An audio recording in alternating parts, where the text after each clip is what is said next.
তো ওয়েলকাম তোমাদের আরেকটা নতুন ব্লগে। তো আজকে তো সানডে, সবাইকে হ্যাপি সানডে। আমি জাস্ট এই ঘুম থেকে উঠলাম রবিবার, তাই দেরি করে না উঠেছি অনেকক্ষণ আগে, 9টা নাগাদ উঠে গেছি ঘুম থেকে।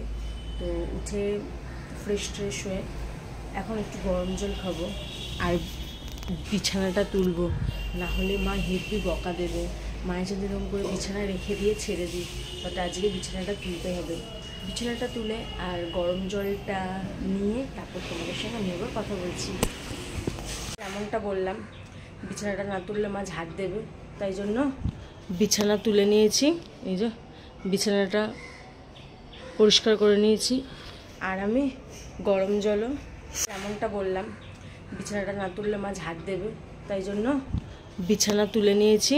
এই যে বিছানাটা পরিষ্কার করে নিয়েছি, গরম জলটাও নিয়ে এসেছি। গরম জলটা খেয়ে বাই দ্য ওয়ে দেখলাম আজকে মার সব রান্নাবান্না হয়ে গেছে, কারণ মা আর বাবা কোথাও একটা বেরোবে, তাই জন্য। তার মানে সারাদিন বাড়িতে আজকে আমি একাই থাকবো। তো জানি না কী করবো, একা একা সেরকম কিছু করার থাকে না। মা থাকলে তো একটু গল্প টল্প করে কথা বলে সময় কেটে যায়। মাদের আস্তে 3:30 4টা তো বাজবে। এবার গিয়ে দেখি তাও মা কি করছে। চলো মা, কি করো? কি করো? ও কি এটা পরোটা? ও খাও। কখন বেরোবে তোমরা? আচ্ছা, তারপর রান্না সব কমপ্লিট তো? আচ্ছা ঠিক আছে, মাও খেয়ে নিক, আমি একটু পরে খাবো। তোমাদেরকে বললাম মা বাবা আজকে কেউ থাকবে না বাড়িতে, সবাই চলে গেছে, বেরিয়ে গেছে অনেকক্ষণ হলো। তো আমি এখন কি করব ভাবতে হঠাৎ করে মাথায় আসলো, অনেকদিন ধরে একটা ফেস প্যাক বানাবো ভাবছি। ওটস দিয়ে বানানো হচ্ছে না, লাগানো হচ্ছে না, আর মুখটা অনেকটা ট্যানও পড়ছে, সেগুলো তোলা হচ্ছে না। তো আজকে সেই ফেস প্যাকটা আমি বানাবো। সেই ফেস প্যাকটা বানাতে লাগে হচ্ছে, আমি এখানে ওটস নিয়ে নিয়েছি, ওটসের গুঁড়ো, আর নেব হচ্ছে একটু টক দই, যতটা দরকার হবে টক দই,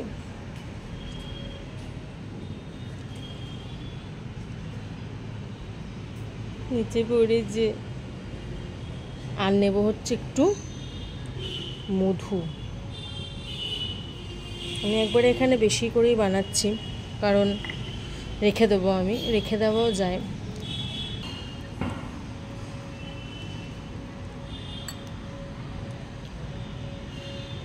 তো এটাকে ভালো করে মিক্সড করে নিয়ে মুখে মেখে নিই। মুখে মেখে 15 মিনিট থেকে 20 মিনিট রাখবো, রেখে স্নান করে দেবো। বাই দ্য ওয়ে আজকে জামা কাপড় গোছাতে হবে। ফাইনালি ফেস প্যাক লাগানো আমার কমপ্লিট হয়ে গেছে। এটা 15-20 মিনিট রাখবো, রেখে তারপর স্নানে যাব। কিন্তু স্নানে যাওয়ার আগে এই জামা কাপড়গুলো আমাকে আজকে যেভাবে হোক আলমারিতে তুলতে হবে, কারণ গত 2 সপ্তাহ ধরে এগুলো বাইরে পড়ে রয়েছে। আর মা আমাকে রোজই বলে কি জামা কাপড়গুলো তুলবি না, আলমারিতে রাখবি না, রোজই বলে। আমি আজকে করব, কালকে করব বলে আর করা হয় না। তো আজকে যখন ফাইনালি নেই, আর আমাকে আজকে বলে গেছে যে এগুলো যদি আলমারিতে না তুলিস সোজা বাইরে ফেলে দেবো আজকে ধরে। তাই জন্য আজকে যখন নেই, তো এসে মাকে একটা সারপ্রাইজ দিয়ে বলে দিই, মা দেখো জামা কাপড়গুলো তুলে দিয়েছি। তাই জন্য জামা কাপড়গুলো তুলেও নেব, এটা রাখতে রেখে, মুখে ফেস প্যাকটা রেখে, ততক্ষণ অনেক টাইমটাও হয়ে যাবে।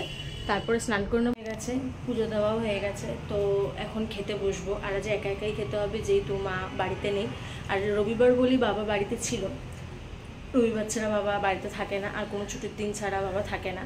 তো আজ দুপুরের খাবারে কি আছে চলো দেখি। ভাত, তিতো সেদ্ধ, ঢ্যাঁড়সের তরকারি আর চিকেন। তো আমি খেয়ে নিই, আজ একাই খাবো, যাই হোক আমি খেয়ে নিই। আর সেরকম কিছু করার নেই এখন। আর মারা বললো তো কিছুক্ষণ পরে চলে আসবে। যাই হোক, আমার ভিডিও যদি তোমাদের ভালো লেগে থাকে তাহলে একটা লাইক করে দেবে, একটা শেয়ার করে দেবে, একটা সাবস্ক্রাইব করে দেবে। টাটা।